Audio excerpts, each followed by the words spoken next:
What if there really were double or buffed Marauders in Doom Eternal's DLC? We'll talk about and show the impact they'd have on the game, the community response of fans and trolls, and if this is the right decision to make. Let's see what that might look like. Alright, so how exactly would 2 Marauders change the dynamic from the fight with 1? Let me show you how.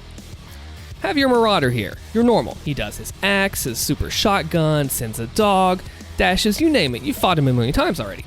But that's cool, you can keep your Doom dance, avoid, make sure everything stays okay, watch yourself. But what happens if we add the second Marauder into the mix right here?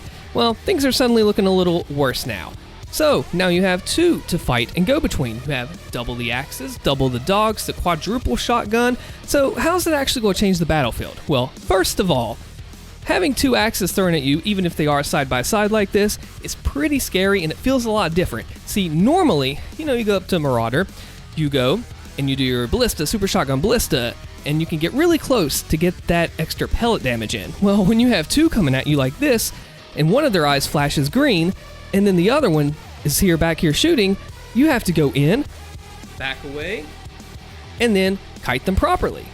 Not even to mention, if the only thing they flank is you, and then they go around you like this, you're going to have them coming up from the front and the back.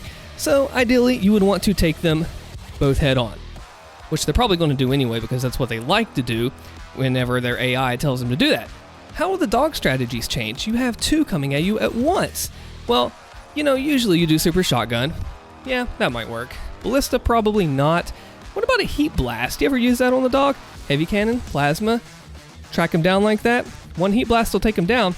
It's just so much different. You have to fight them differently and think. The SSG BFG only would possibly get both if both of their eyes go green. The pressure is up, and it is a whole lot worse fighting 2 than 1. So, how could the AI be reworked to make them even tougher?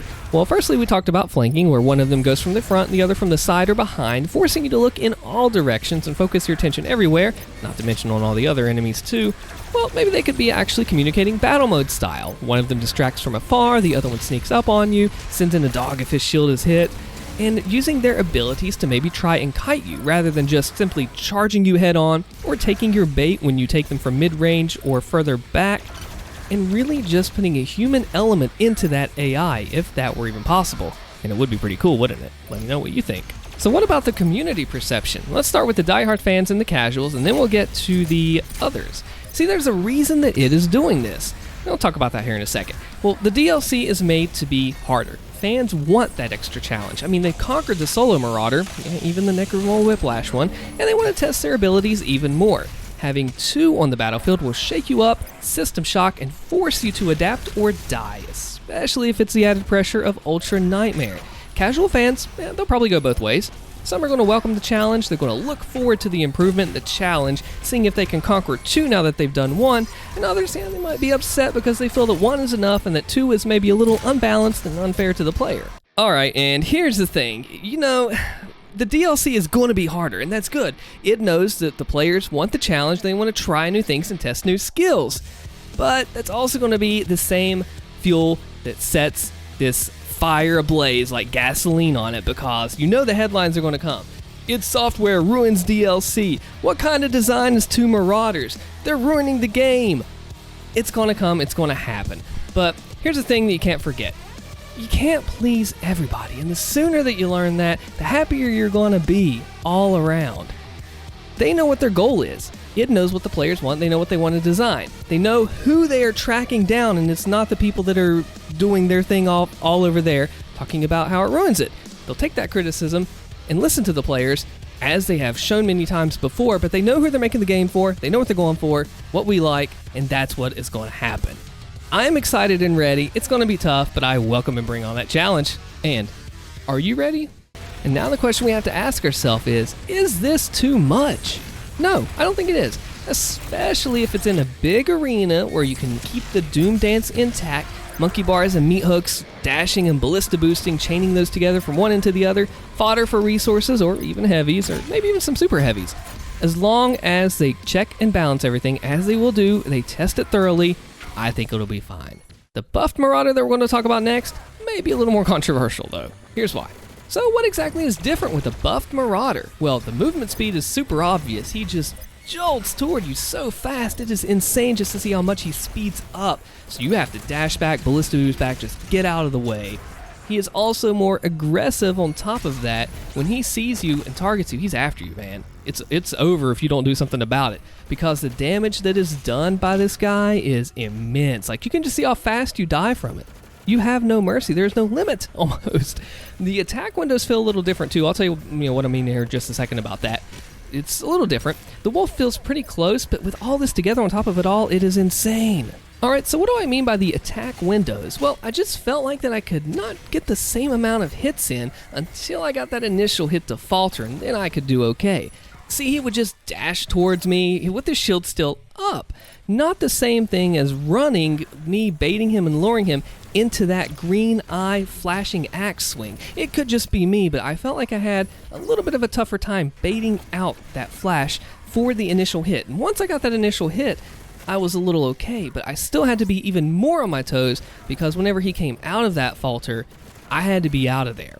He would also be a lot more aggressive, faster reaction time, to where he would even go green eyes when I didn't want him to in one case. It's just crazy. It's fine and it works, but holy crap is it tough. So do I think that the AI needs reworked to make him more viable?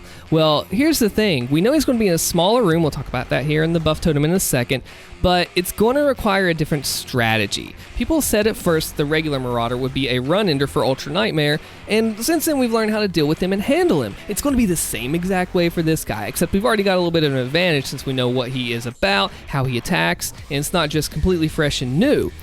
But the thing is, it's going to be harder. It's going to require a higher skill ceiling to adapt to this buffed one than it does the original. You're going to have faster reaction time. You're going to have to just understand him to a stronger level. Maybe not so much just as being able to adapt to this crazy stuff that he does.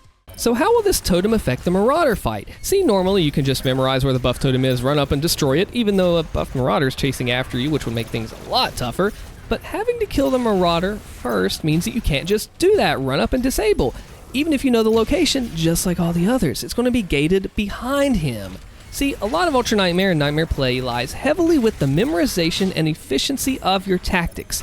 Now this too can be memorized on killing a buff Marauder, sure, but it's a lot harder, like I said, than just running up, disabling it, and then destroying a regular Marauder. It takes away the whole element of the buff as if you just get to avoid it, and I think that's why it is doing this. They don't want you just to skip past the buff Marauder.